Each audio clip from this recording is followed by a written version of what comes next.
Okay, we are on Daf Kuf Gimel Amid base at the bottom. And the Gemara told various stories of visitors of Rava and halachas that we learned from there, and the usage of 1 cup versus 2 cups for Havdalah and Kiddush that come with a meal. And the Gemara now addresses the structure of Havdalah and the brachas made within Havdalah. And as we mentioned yesterday briefly, there are, and we'll see more at the end of today's daf, there are various structures in Havdalah. There is a structure of Havdalah, in brachas. There's a structure in brachas that have simply the opening of a bracha, which is always the same, Baruch Atah Hashem Elokeinu Melech Haolam, and then just a phrase, a passage of sorts. That's let's say Borei Priya Gofen, Borei Priya Eitz. So these are brachas that it has the opening of a bracha and the simple phrase afterwards. And then there are some brachas that conclude with the Baruch Atah Hashem at the end as well, and it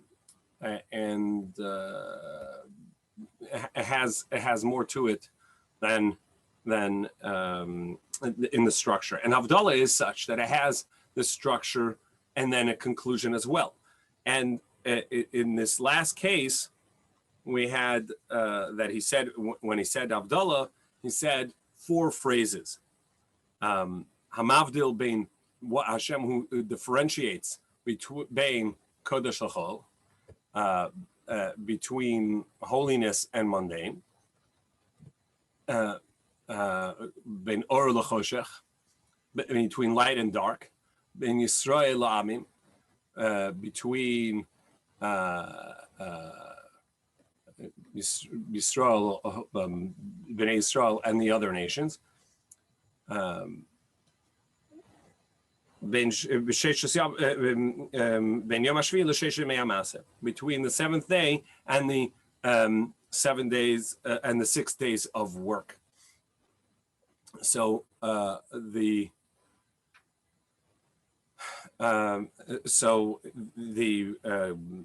he was asked, why did he say these 4 phrases based on a statement of Rabbi Yashai that says that you should not say any less than 3 and no more than 7 phrases. So that's what we're up to.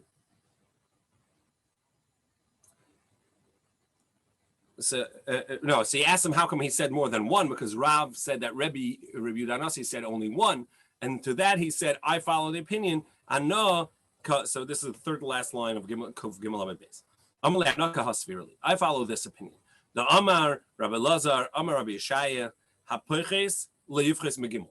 If you have less than, if you're going to do less, don't do less than 3. And if you're going to do more, and if you're going to do more, don't do more than 7. Amar Leisi said to him, okay, but you didn't do either of those. So what's the problem with that? I mean, it says no less than 3, more than 7. So the Rashbam explains, as we mentioned briefly yesterday, the idea is that if you try to do more, then go ahead and do it, then do as much as you can.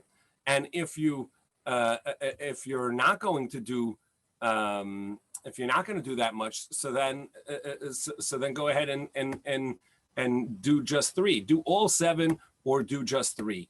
Why? What made you go in between? That's the way the Rashbam explains. The Tosafos says there must be a reason for those numbers, no less than 3, more than 7. So if you're doing it, why don't you follow what the reasons are? Either way, that was his question. V'amar lo tlasa, and we're at the top of Kuf Daled Amud Aleph 104, and said to him, so Amar v'amar lo tlasa, Amar v'lo sheva Amar. You didn't say 3, and you didn't say 7. So what's your reasoning? Where does this come from? So he said to him, Amar le Ivra, that's true. What I was doing was I was doing just 3. However, the 3 counts like this, that Hamavdil bein kodesh l'chol, between the holiness and mundane. Bein or l'choshech, between light and dark. Bein Yisrael la'amim, between Yisrael and the nations. B'yom hashvi l'sheshet yemei ma'aseh is not a part of the three. That's really just an introduction to the end of the bracha. And the reason is because as this bracha has a conclusion, we say, as I mentioned before, this bracha is not just Borei Pri Hagafim, but it has a conclusion. Baruch Atah Hashem Hamavdil ben Kodesh l'chol. So we have to have right before the chasima, right before the conclusion of the bracha, we have to have something me'ein hachasima. The statement beforehand should be similar or related to the chasima, the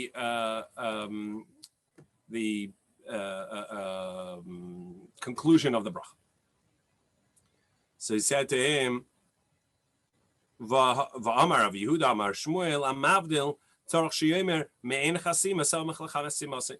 One who says Havdalah should say something similar to the conclusion at the conclusion. So you should say something like that at the conclusion of the bracha, something similar to the conclusion of the bracha itself.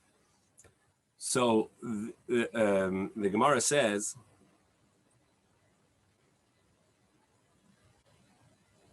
the Pumpadesai, they disagreed. Upumpadesai, those the students of Pumpadisa, or the academy in Pumpadisa, they said the halach is that you're going to say something differently, because what you're going to say actually is me'en chasima, me'en pesicha. Amri me'en pesichasa. That the last phrase should be similar to that of the end of, should be similar to the beginning of the bracha. It should be similar to the end. So what does that mean? That whatever you open the bracha with is what you're going to conclude the bracha with. Now the problem is that's usually the way you do it anyhow. So what would it mean? What would it mean that you're going to do similar to the beginning, similar to the end? The bracha is usually the same. The bracha is usually the same phrase, either way. So in which way are you going to have it? In which way you're going to have it different in the opening bracha or the last bracha, the last part of the bracha? What differences there are going to be? So the Gemara is going to make a distinction now based on the Yontif bracha that we have. For Kiddush and for Havdalah, that is a part of Kiddush as well on Yontif. We mentioned that we don't say Amavdil ben Kodesh l'chol, one who separates from the holy to mundane, because Yontif is not mundane. Yontif is Kodesh. So you're going to be going from Yontif into Yontif as well. So you say Amavdil ben Kodesh l'kodesh, the one who sanctifies from Kodesh, from holy, into another level of holy. So if you need me'ena chasima, which is the conclusion of the bracha over there, is one who separates between levels of holiness, well then we're going to need also something close to the conclusion that is like the conclusion of the bracha, Hamavdil ben Kodesh l'kodesh, separating between holy and holy, is going to have to be in the bracha itself. However, if you follow the Pumpadisai, the students of Pumpadisa, which say that you have to conclude with something similar to the beginning, well, then the last part of the bracha just has to be like the opening, which is that you separate between the holy and mundane, and that would be enough. So that's what the Gemara is going to say.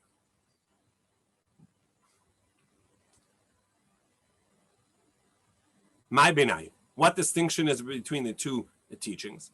Like Pesach this year, we're about coming up to it, where you make Kiddush and for Yontif, at the same time you're making Havdalah for Shabbos right beforehand. So you have to separate between Shabbos and Yontif, between one holiness and the other. The Chasminan ben Kodesh HaKodesh, where the conclusion of the bracha is Baruch Atah Hashem hamavdil ben kodesh kodesh, who separates, so it distinguishes between the holy and another level of holy, between Shabbos and Yantif, right? So that's the conclusion of the bracha. If Rav Yehuda, if we're going to follow Rav Yehuda in the name of Shmuel, where you have to have the me'ein hachasima, something like the conclusion in the conclusion phrase, the concluding phrase right before the bracha, at the end of the bracha, well then, so so then we're going to have to say something like kodesh and kodesh, between the separating between holy and holy. However, if you say that the concluding line of the bracha is going to be similar to the first line of the bracha, that's going to be okay. It says Amanda Ama Me'em Pesichasa, and one who says that it has to be similar to the opening line, Samach Lachisimasan is what you're going to have right at the closing line. You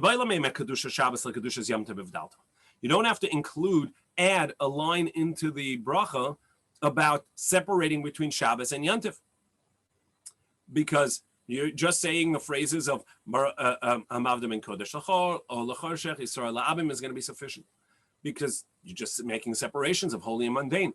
And the fact that the conclusion of the bracha is you separate from holy and holy, that's not going to define the last line of the bracha.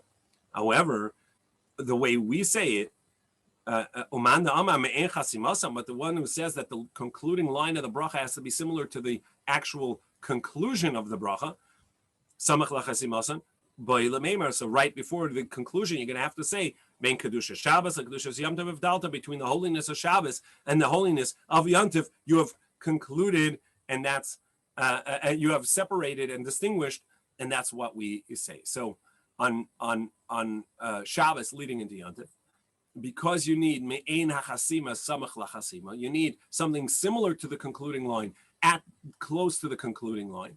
And we conclude the bracha, hamavda ben kodesh lekodesh, you separate between holy and holy, because that's what's needed, because it's Yantiv into Shabbos into Yantiv. You're not separating from holy to mundane, you're separating from holy into another level of holy. Oh, so therefore we say, right before the concluding line, we start Havdalah like we normally would. Hamavda ben kodesh lechol, between holy and mundane, ben or lechoshech, light and darkness, ben Yisrael la'amim, between Yisrael and the nations.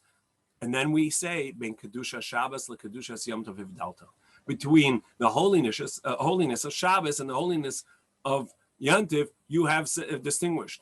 And then that would be similar to the actual conclusion of the bracha, Baruch Ata Hashem, Hamavdim and Kodesh al Kodesh. You, Hashem, make a distinguish between holy and another level of holy. Now we do say another few lines over there. We'll address that shortly. First, let's conclude this section of the Gemara.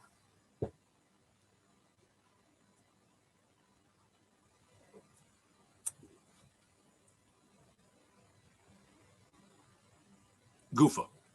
So to the body of this argument, of this statement, let's analyze it. Amar Rabbi Elazar, Amar Rabbi Shaya. Rabbi Elazar said in the name of Rabbi Shaya, anybody that's going to be that's going to do less should not do less than three distinguishments, maybe three havdalos in three phrases of havdalah in havdalah.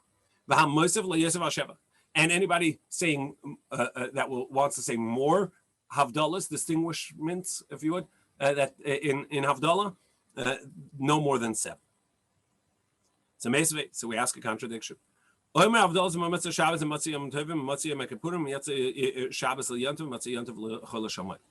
say Havdalah on these days, from at the end of Shabbos, conclusion of Shabbos, and at the conclusion when Yantiv goes away. And Mitzvah Yom Kippurim when Yom Kippur goes away, Mitzvah Shabbos liYantiv when Shabbos goes out into Yantiv, Mitzvah Yantiv liChol HaShamoed, and from Yantiv going into Chol HaMoed, into the intermediate days of Yantiv. However, Avalei b'Mitzvah Yantiv l'Shabbos, but going from Yantiv into a Shabbos, you're not going to say Havdalah because you're actually going up a level. You're going into Shabbos, which has a stricter cessation of work. And then the Brisa concludes, Haragil Omer Harbe Mashena Ragil Achas. If you're familiar and you're comfortable, so you're going to say many of the distinguishments, and if you're not, you say one, and that's sufficient. So it seems like one is sufficient. Why does it say that you have to say minimally 3? Gemara says there's actually two opinions. Tanoi, there's a machlokas Tanoim. As we have a brisa that Rabbi Yochanan said, the Amar Rabbi Yochanan said, "Benon shel kadoshim aimer achas." The son of the holy would say one, and that was sufficient for them. However, nago am leimer shalish, but the custom is to say three, which is what we say hamavda bekodesh lachol ben or lachoshech ben Yisrael labim, who separates, as we mentioned before, right? The three separations. Now, he concludes his statement, man niu benon shakadoshim. When Rabbi Yochanan said that the son of the holies would say this, who is that? This is Rabbi Menachem ben Simai. That's Rabbi Menachem, the son of Simai, who is known as a very holy person. As the Gemara says about my Kollel benon shakadoshim, why does he call that the son of holiness?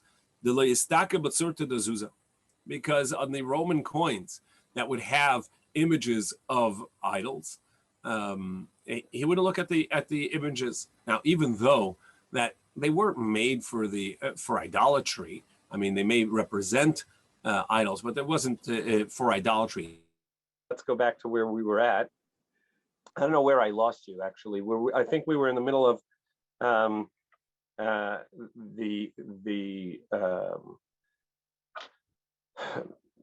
the statement of the Benon Shel Kadoshim, not to say Havdalah, not to say more than one bracha, and that one statement, and that we do more, and that the custom is not like Benon Shel Kadoshim, and that he didn't look, and it was called Benon Shel Kadoshim, the son of the holy, because he wouldn't look at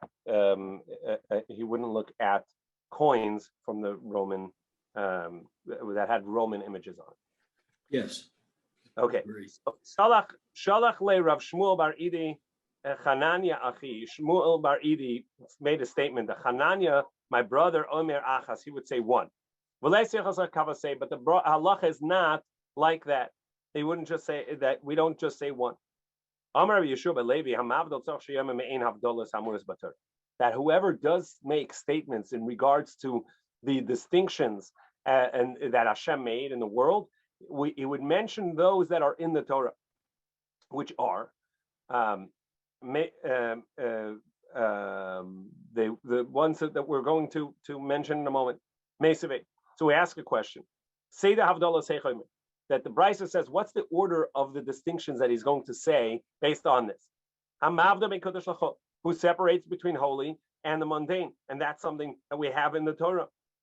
Bein or lachoshech, in this creation, it says Hashem distinguished between the light and the dark. Bein Yisrael la'amim. It also in the Torah it says that Hashem distinguished between Yisrael and the nations.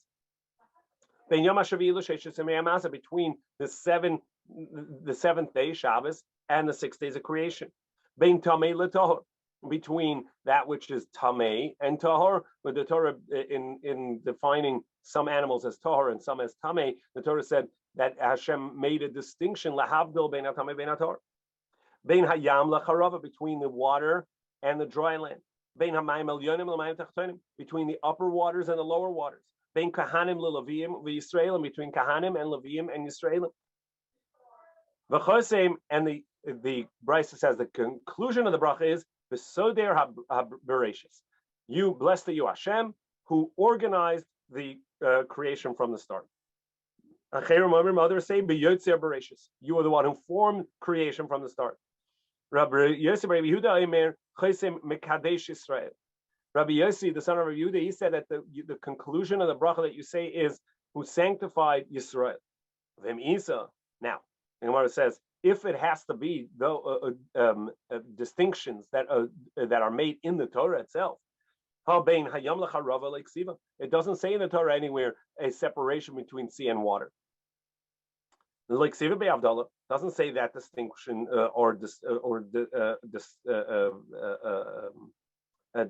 distinction or a separation that Hashem made between water and sea, made between water and dry land. So when it says you're right, that's not a correct part of the text.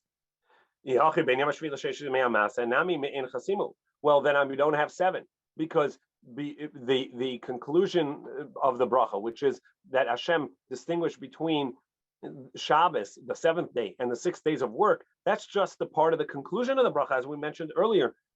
That Rava said, he said 3 distinctions, and the fourth one, is just a part of the conclusion. But you only have 6, not 7. Amri used to say, no, actually, Kahanim and Leviim, as well as Leviim and Yisraelim, there are within Am Yisrael itself, there are 3 groups, meaning 2 distinctions. Amri Kahanim Leviim, Yisraelim Trei Milininu. In Leviim Yisraelim, where do we see that the Torah made a distinction between Leviim, the tribe of Levi, and Yisrael? It is at that time that Hashem distinguished Shevet Levi, as it says in Dvarim about what the occurrences of this week's parsha. That it was at that time that Hashem distinguished the tribe of Levi, Shevet Levi, from the rest of Israel. Now, where do we have a distinction between Kohanim and Leviim? The Chsiv, as it says, Bnei Amram, Aharon, and Moshe. The children of Amram are Aharon and Moshe. Vayavdel Aharon l'Akdisha Kodesh Kadoshim. That Hashem had separated Aharon, distinguished Aharon to separate him and Kodesh Kadoshim, Holy of Holies. In any case, so these are the 7 distinctions, or based on Torah verses that would apply. And what conclusion of the bracha do you say? So Rav and Mekadesh Yisrael, like we saw earlier in the name of Rabbi Yosef, Rabbi Yehuda, Rav would have that opinion that you would say Mekadesh Yisrael, Hashem who sanctifies Yisrael. However, Shmuel says no. We say who separates, distinguishes between the holy and the mundane. Either Rabbi or Rav Yosef were very upset. The term "layit" really means cursed, but it's used as a term to say that when somebody really disagrees with something or felt that something was not to be used, they would say layit. So it would say that this can't be the correct text. You shouldn't say that. Ahad This Rav said that we should say in halacha that you say Mekadesh Yisrael. Rather, you have to say hamavdil. You have to say a distinction. Tana Mashmeder B'Shua Ben Chananya. However, in the name of Rishuma Hanania, it was said that if you say both, who sanctifies Israel and separates between the holy and mundane, that's even better and will have long life. And the Gemara is going to say that that's not the halacha. On Daf Kuf Dalet Amid Beis, we now turn the page. Halacha is not like that. So let's finish a daf, and hopefully we'll, even with the lost power, we'll be able to come back and just conclude the Yontif, Shabbos into Yontif bracha. So Ula Ikla Pumbedisa. Ula came to visit Pumbedisa. As we mentioned many times, Ula would travel from Eretz Yisrael to Bavel and back. So Ula was visiting in Pumbedisa. Amale Rav Yehuda, Rav Yitzchak Berei. Rav Yehuda said to Rav Yitzchak, his son, Zil Amti Lekakola de Peri. Go bring him a basket of fruit as a gift. And that'll be your ticket to get in. And then you'll be able to watch him and see how he makes Avdallah. V'chazi Heicha Avdal, and you see how he makes Avdallah, and we'll learn halachas from it. Lo Azal. He didn't go. Instead, Shadar Leila Abaye.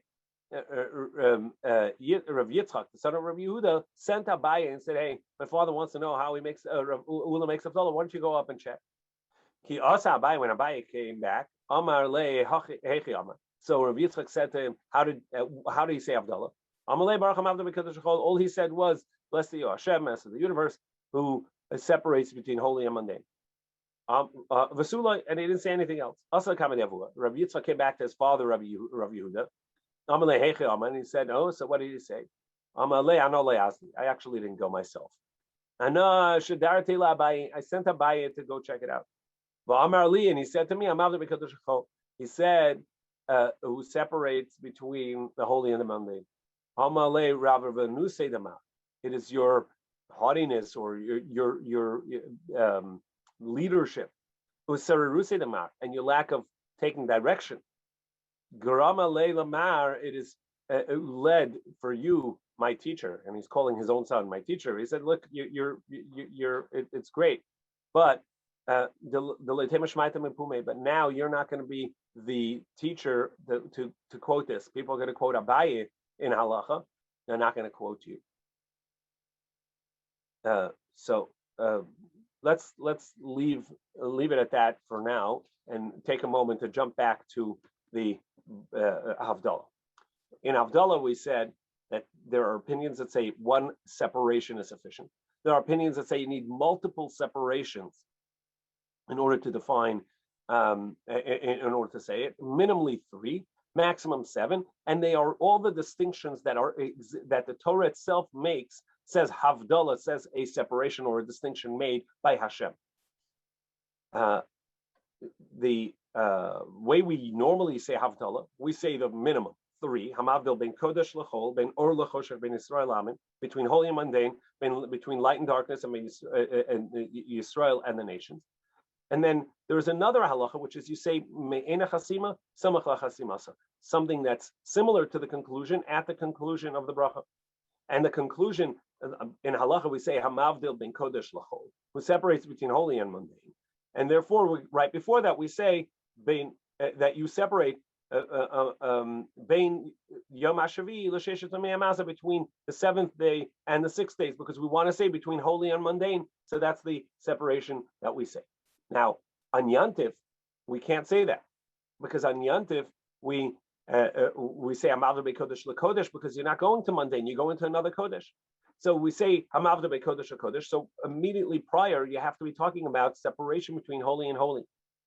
So therefore, we say Ben Kedusha Shabbos LeKedushas Yom Tov Ivdalta, between the sanctity of Shabbos and the sanctity of Yantif, you distinguish, because on Yantif you can cook, Shabbos you can't. Various distinctions on Yantif. There's a mitzvah of joy, of happiness. On Shabbos is a mitzvah of oneg, of pleasure, delight.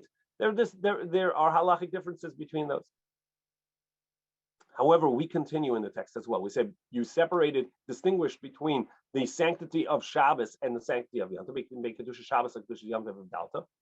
And then we say again, Ves Yom Hashavi Misheshes Yemei Amasa Kidashta. And Shabbos you distinguish from Yantif, from 6 days of creation. So what's that? Why do we repeat that?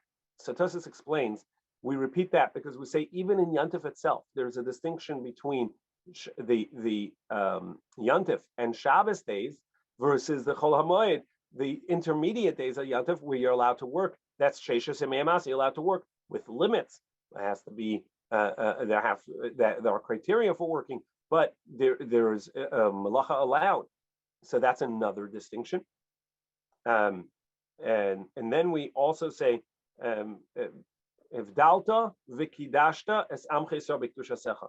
You Hivdalta, you distinguished and sanctified in your nation itself, b'kedushasecha, with your holiness. And that's the distinction between Kohen and Levi, Levi and Yisrael, and that totals to 7 distinctions. The first 3 are from holy and mundane, light and dark, etc.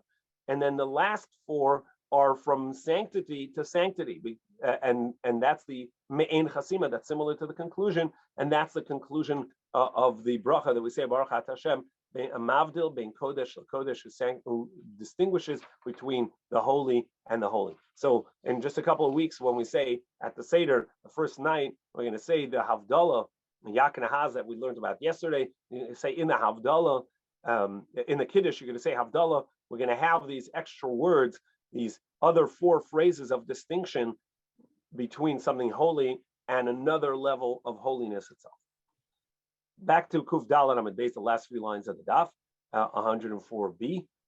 So the Gemara is going to ask a question based on categories of brachas that we have, and that will open up the Daf for after Shabbos. So basically, we ask a question: Kol ha-brachas kulan, all brachas paseach bebaruch, v'chosem bebaruch. As a general rule, they start with Baruch Atah Hashem, and they would conclude with Baruch Atah Hashem. Chutz, but there are the exceptions. Chutz miberchas ha-mitzvahs, a bracha that we say on mitzvah. For that, sometimes it's just a short bracha. So the short brachas begin with Baruch Atah Hashem Elokeinu melech haolam, but don't have a conclusion. Like for instance, we're going to eat matzah at the Seder. We say Baruch Atah Hashem Elokeinu melech haolam asher kiddushanu b'mitzvos v'tzivanu. You sanctified us in the mitzvahs, and v'tzivanu, and commanded us to eat matzah. Right. So that doesn't conclude with another Baruch. So that's Berachas HaMitzvahs. Berachas HaPeiros, and brachas on foods, right? On fruit. We say, Baruch Atah Hashem Elokeinu melech haolam, borei peri ha'etz, creator of the fruit of the tree. And that's a short bracha and doesn't conclude with a conclusion. A bracha hasmucha lechaverta. Now, the first two categories that don't have a bracha, that are not a bracha at the beginning of the end, don't have a bracha at the end because they're short brachas. Now, there are some brachas that don't have a bracha at the beginning. Think about the Amida, Shmona Esrei. We start off the first bracha, Baruch Atah Hashem, and Elokeinu v'Elokei Avosei. So we start Baruch Atah Hashem. And then we conclude every subsequent bracha with Baruch Atah Hashem, but we don't start it with a bracha. We start Atah Gibor, Atah Kadosh, Atah Chonein. Every bracha starts with an opening without a Baruch Atah Hashem. And this is because it's a smucha lechaverta. It's a bracha that's close to a previous bracha, and the previous bracha started and ended with a Baruch. So this one can start without a Baruch because it's connected to the previous, and it only needs a concluding Baruch Atah Hashem. So bracha smucha lechaverta. Bracha achroina shebekriya Shema. Also, right after Shema, we start the next bracha of the brachas of Shema. So before Shema, we have two brachas in the morning and in the evening, and after Shema, we have one bracha in the afternoon, in the morning, and two brachas in the evening. And the bracha immediately following Shema does not start with Baruch Atah Hashem, even though that there's no bracha right before it, and the Shema right before it, because really, since they are 3 or 4 brachas enveloping Shema, the bracha after Shema is connected to the bracha before Shema, so it's considered a bracha samucha lechaverta, a bracha close to a previous bracha, so it doesn't have to start with Baruch. Sheyesh me'en pesach b'baruch ve'echos Baruch, that some of them start with Baruch but don't conclude. That conclude with Baruch. V'yesh me'en shechozim b'baruch ve'enu pesach b'em, and b'baruch. And there are those that start with that conclude with a Baruch but don't start with a Baruch. And that's where we're going to leave it. The Brisa has categories of the types of brachas, and from here we're going to ask a question on one more line. Actually, we have one, but we're going to have a question on the halacha that we saw. The last line is Vatov Ametiv, the fourth bracha of benching. Also, Pesach bebaruch. It starts with a baruch and doesn't end. So we'll redo this brisa, point out the question after Shabbos, and continue with the Gemara. I'm wishing you a good Shabbos. Sorry about the technical